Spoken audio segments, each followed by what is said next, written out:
Pagbati sa ating mga viewers. Para sa lahat ng SSS pensioners. Ngayong araw na. Official dates ng release ng December at 13th month pension. Narito na po.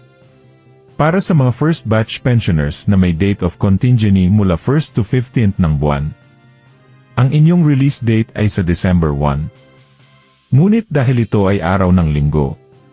Ito ay abante ngayong araw na November 29.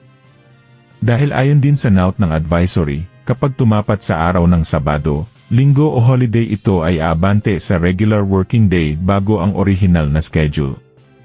I-check na ang inyong mga pension banks kung pumasok na ang inyong iniintay na December at 13th month pension. Para naman sa mga second batch pensioners. O may date of contingency mula 16 na hanggang 31 ng buwan. Ang inyong release date ay sa December 4, araw naman ng Miyerkules. Di hamak na mas maaga ito kaysa sa usual na ika-16 na araw ng buwan.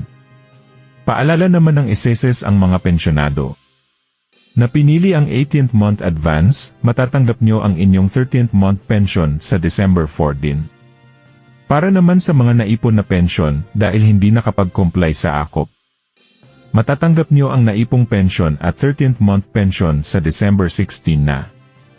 Paalala, tanging monthly pension at katumbas nito ang 13th month pension, wala pang pension increase. Gayunpaman. Advance Merry Christmas po mga SSS pensioners. Gamitin para sa inyong pangangailangan.